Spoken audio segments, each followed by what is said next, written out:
dito sa PTX.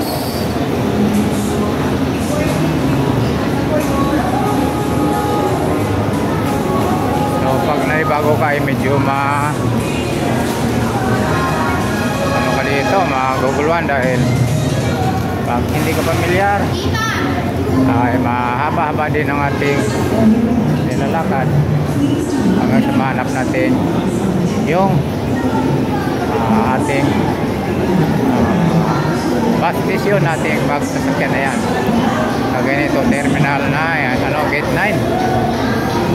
Ayan, may nakalagay naman dito sa may screen dito, monitor ang mga schedule ng mga biyahe yan.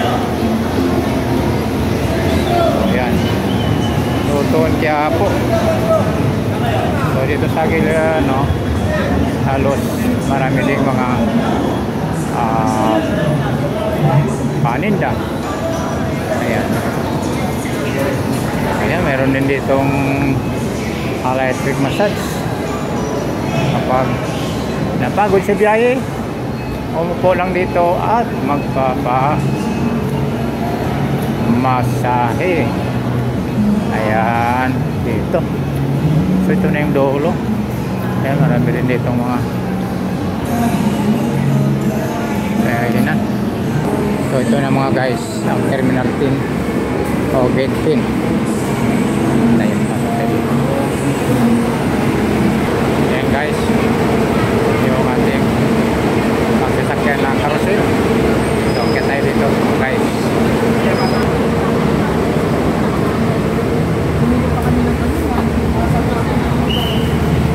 Ayan, dito tayo bandang uli ha.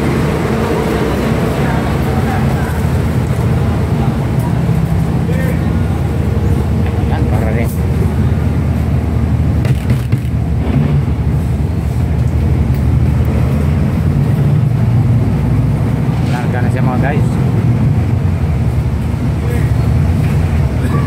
so ganun naka-high-tech ngayon ang transportasyon ng ating bayan. So, organisado siya, puno man o hindi ay lalarga na siya. Ayan, ang huli no. Sa tayo bandang ulihan para makita natin yung mula likuran hanggang harapan ang dulo-dulo yan, lalabas sa dito sa terminal. So yan guys, ang carousel bus. So yan, ikot yan dito sa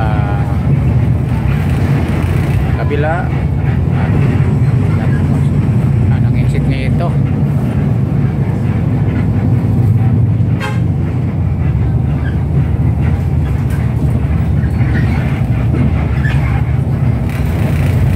Guys, central terminal ng mga bus dito sa PTX.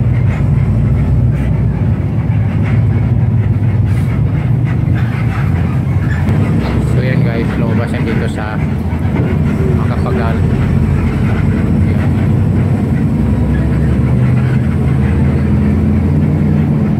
Bago iliko ito ng EDSA.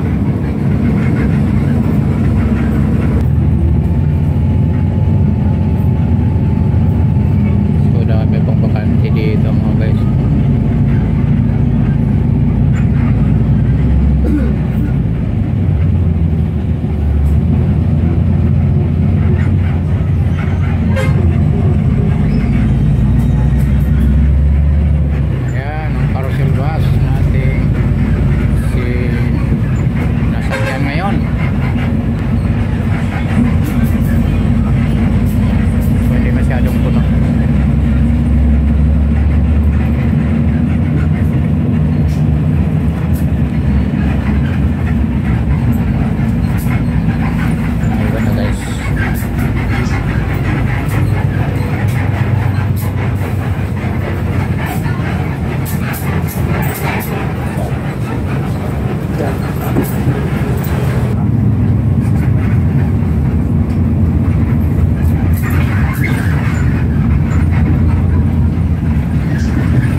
pamasahe mula dito sa British.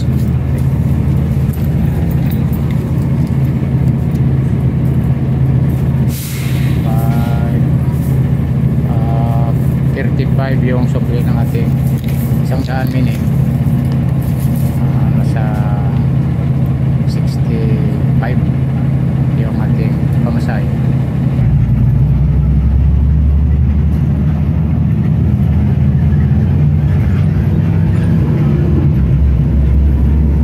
So yan yung ating ticket dito sa Carousel Bus.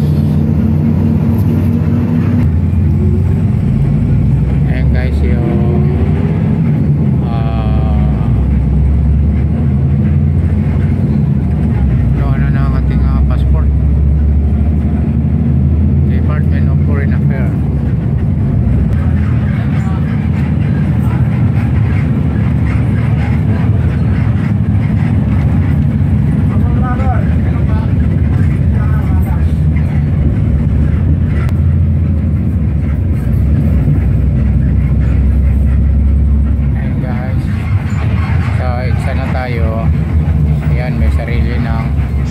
bus line itong mga carousel, kaya medyo mabilis yan.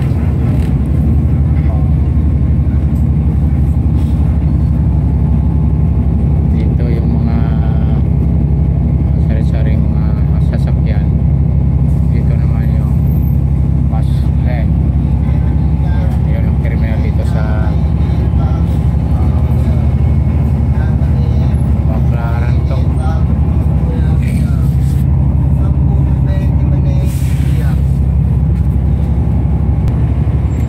Guys, yung stopover o tinitigilan ng bus. Kaya yung nauna, yun yung una umalis, hindi pwede mag-overtake yung nauli. Hindi kagaya dati na kanya-kanya paunahan. Ngayon, pag nakapasok ka na sa bus line, ay hindi ka pwedeng mag-overtake. Kaya maganda siya, hindi rin natagal dahil pagbaba alis din ka agad. So yan ang maganda ngayon sa organisadong daanan ng mga bus. Ayan guys, Pasay Rotunda tayo. Ayan yung bandang likuran ng upuan na merong talagang mga tayong mga kababayan na pasero na ayan, o ano-anong mga nilalagay nila. So ayan, dito meron din dito. So sa hindi talaga